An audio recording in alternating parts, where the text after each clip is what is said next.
next, we're going to Sheffield Wednesday, fighting that minus 12 points against Luton, who either win or lose. There's always a team at the start of every season, isn't there, that for about 12 games either wins or loses and doesn't draw. At the moment, that team is Luton. And I always say with that type of form, as long as you're winning more than you're losing, that'll do you, won't it? And Luton are at the moment 4 wins and 3 defeats. And Luton look like they've gone to a 3 at the back as well. Keep your eye on this tactical trend in the Championship now, because Nathan Jones has been solid, so solidly with his, diamond midfielders and high fullbacks, etc. So what I will say, and to get a bit tactically nerdy at the moment, if you look at the most successful teams in football at the moment, the elite teams, what they do in terms of bringing a deep line playmaker back between the centre-backs and bombing the fullbacks forward is essentially the same shape, isn't it? So it's just when they have the ball, they're way more progressive than having essentially 5 defenders on the pitch, and they have very skilled wing-backs and full-backs, which Luton did when they got promoted, didn't they, in terms of James Justin and Jack Stacey, who are now at Bournemouth and Leicester. Anyway, Dewsbury Hall starts, Morel starts as well, so a couple of new signings in. Did Pelly Ruddock really play up front? I wouldn't have thought he did. If there's any Luton fans actually tell me if that team shape is correct, then I would be pleased. I would have thought there'd be more chance of Elliot Lee playing up front with Danny Hilton. There we go. Nice and stable for Gary Monk there, but no Massimo Luongo in the centre of midfield. Otherwise, pretty standard, and Patterson, Kachunga and Marriott will score goals between the 3 of them, we think, this season. Here is the first minute of the game. I think that might be, is that Aidan Flint on the goal line there? But Hilton, look, could have given them the lead. He smacks the shot towards goal and Flint gets his head behind it and clears it. So it could have been 1-0 Luton very early in this one. Should have been 1-0 Luton. Look at that, Pelly. Goodness me. Clear in behind. No pressure on the shooter. Has to score that one, doesn't he? Sticks it around the post and then pulls his shirt up over his head to say, ground, swallow me up. And ouch. Look at that. Is that Lua? I can't tell you there. Or is that Pelly?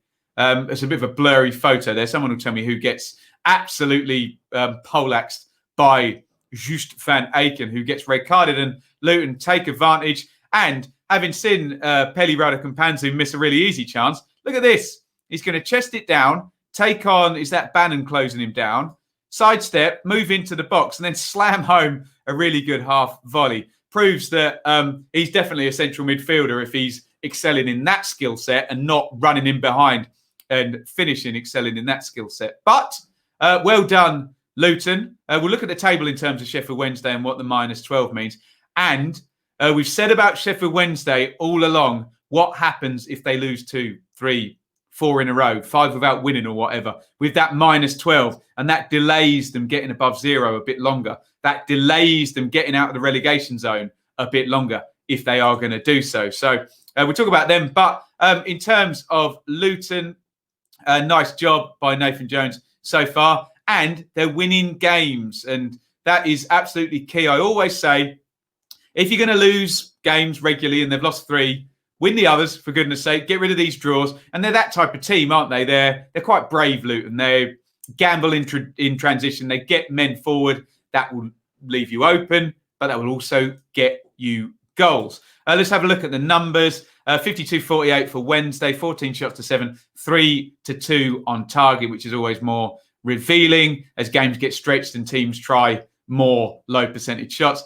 But look down the bottom there, 2 big chances to 0. That is sustainable. That's a nice win in my book anyway. Not saying as ever that big chances are a silver bullet, but nice job by Luton, and they looked like they were creating the better chances 11 v 11. And then when it went down to 10, probably the most difficult chance of the 3 they took, didn't they? Let's have a look at some of your comments.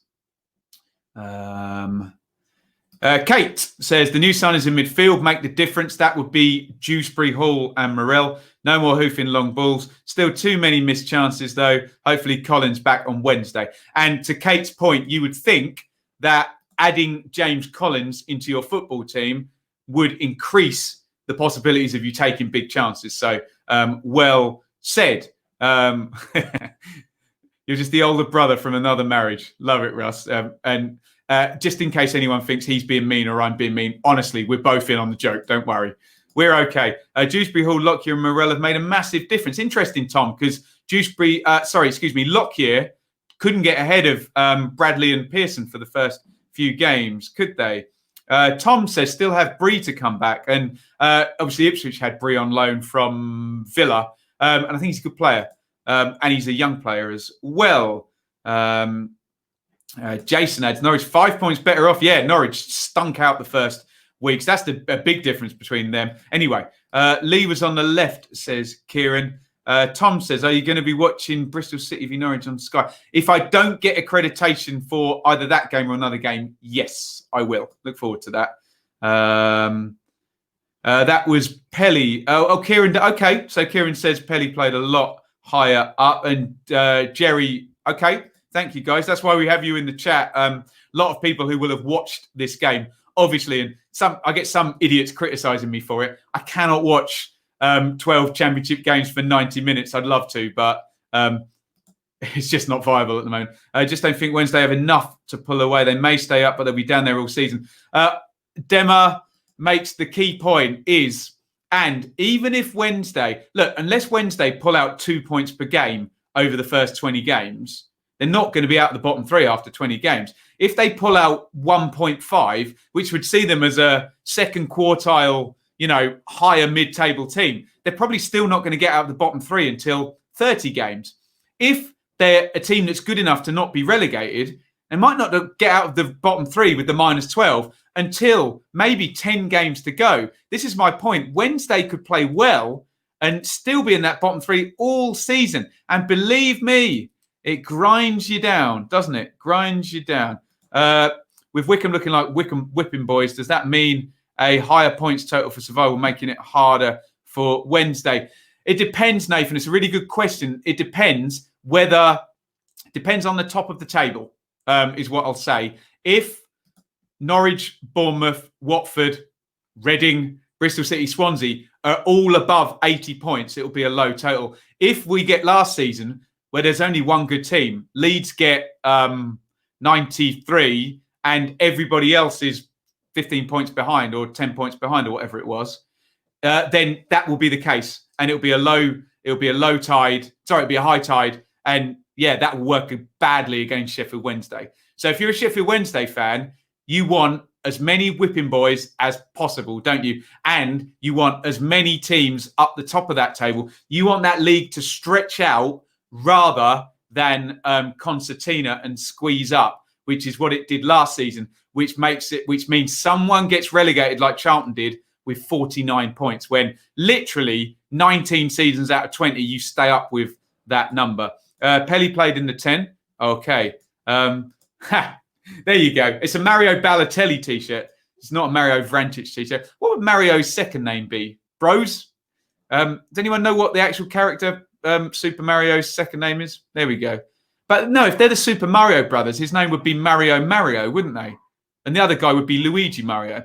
I think the shopping's just arrived because the dogs are barking. Sorry if you heard that in the background. Thank you so much for watching. If you enjoyed this video, please hit the like button to see more videos from this channel. Hit the subscribe button and to be notified every time we upload. Ring the bell for those notifications to come through on your device. If you really want to support the channel and me as a content creator, I will be eternally grateful if you head over to the merch store and grab something, or support over on Patreon, patreon.com/Benjamin Bloom. Thank you for your time. Go and watch another video.